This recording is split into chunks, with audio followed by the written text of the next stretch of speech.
Church की भूतनी। गांव संगराना में एक कैथलिक चर्च है जहां कुछ नन रहती हैं। वे लोगों की सेवा में ही अपना पूरा दिन बिता देती हैं।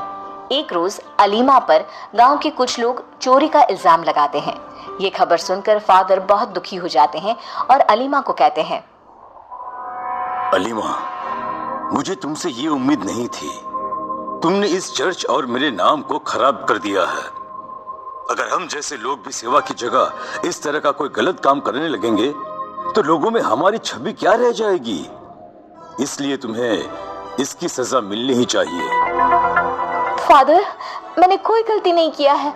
आप मेरी बातों का यकीन कीजिए, और अगर आपको लगता है कि आपकी अलीमा, जिसे आपने बचपन से इस चर्च में जगह दी, अपनी बेटी की तरह पाला, वो ऐसा काम कर सकती है, तो आप मुझे जान से भी मरवा देंगे, तब भी मैं कुछ नहीं कहूंगी। कल सुबह मैं सबके सामने तुम्हारी सजा सुनाऊंगा। फादर अगली सुबह चर्च की बाकी नन और गांव के कुछ लोग जिन्होंने अलीमा पर इल्जाम लगाया था उन्हें बुलाते हैं। इस चर्च का नाम मैं खराब नहीं होने दूंगा। एंथोनी, तुम्हारे पैसे अलीमा ने चुराए हैं, इसलिए अलीमा को पास के अंधेरे जंगल में जो काली कोठरी बनाई है उसमें 25 दिन बिताने होंगे। थैंक यू फादर, मुझे पूरा यकीन था कि आप मेरे साथ न्याय करेंगे। अलीमा फादर की सजा को स्वीकार कर लेती है और उसी रात को फादर एंथनी के साथ अलीमा को काल कोठरी में बंद कर देते हैं। ये बात पूरे गांव को पता लग जाती है। उधर फादर भी अलीमा को ऐसी सजा देकर बहुत दुखी होते हैं। दिन यूं ही बीतने लगते हैं और अलीमा की सजा के 25 दिन पूरे होने के एक दिन पहले ही एंथोनी अंधेरी रात को उस कोठरी में जाकर अलीमा का गला दबा देता है और उसकी मौत हो जाती है। मर गई। मेरे रास्ते का कांटा हट गया और किसी को मुझ पर शक भी नहीं होगा। सबको लगेगा बंद अंधेरे कोठरी में घुट घुट कर मर गई होगी। एंथोनी वहां से चला जाता है। 2 दिन बाद अलीमा जब चर्च में वापस लौटती है तब फादर अलीमा को देखकर बहुत खुश होते हैं। ये बात जैसे ही एंथोनी को पता चलती है उसके पैरों तले जमीन खिसक जाती है। अरे, इसे तो मैंने अपने हाथों से ही मारा था। ये कैसे हो सकता है? ये जिंदा नहीं बच सकती। उधर चर्च की बाकी नन को बहुत अजीब लगता है। जब से ये अलीमा जंगल से आई है वो अजीब अजीब सा बर्ताव कर रही है।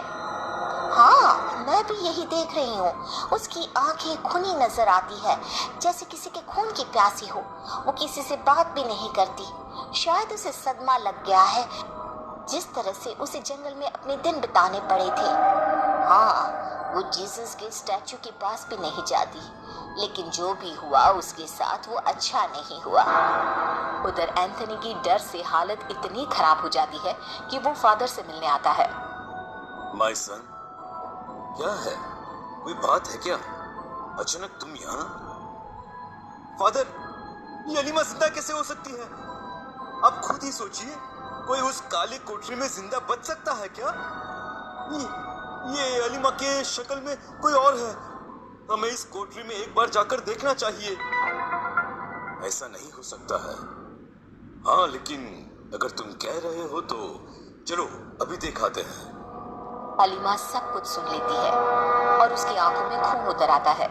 फादर और एंथनी कोठरी में जाकर देखते हैं लेकिन उन्हें कुछ नहीं मिलता। ये देखो एंथनी, ये कोठरी तो बिल्कुल खाली है।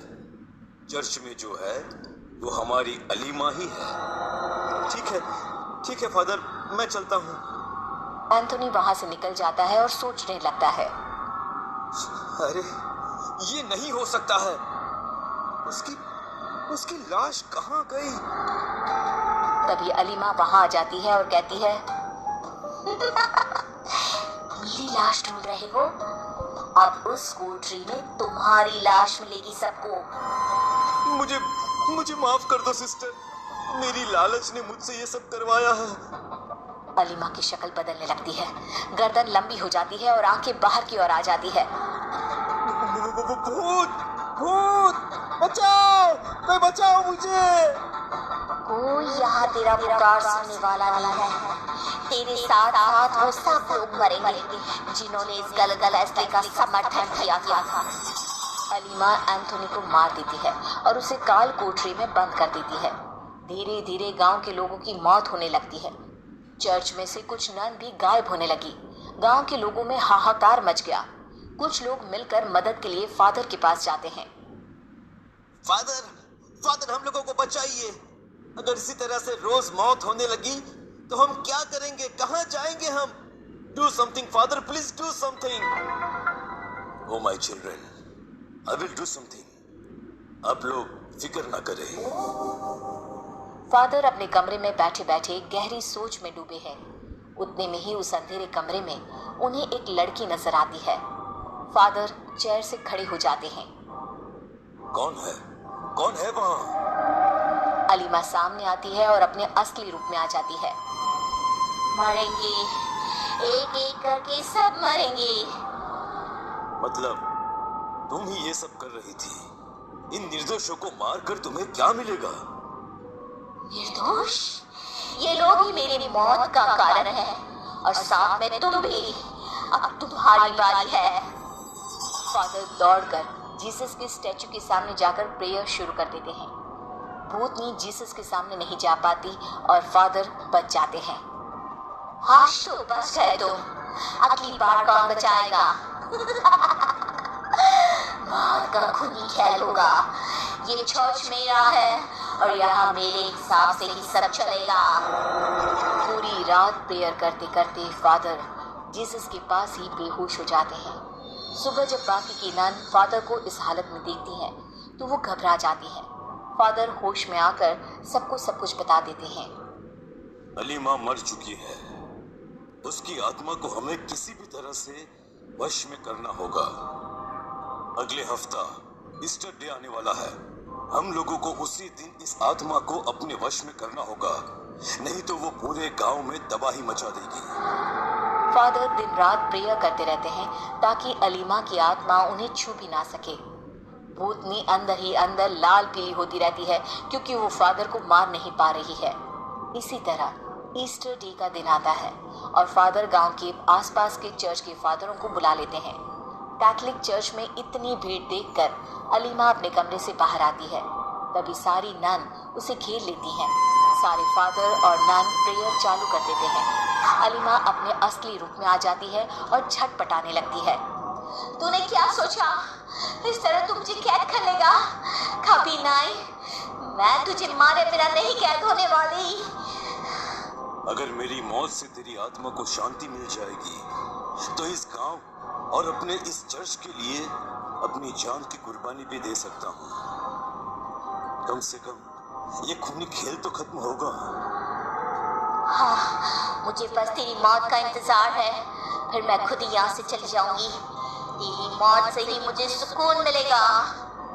फादर खुद को आग लगा लेते हैं और मर जाते हैं।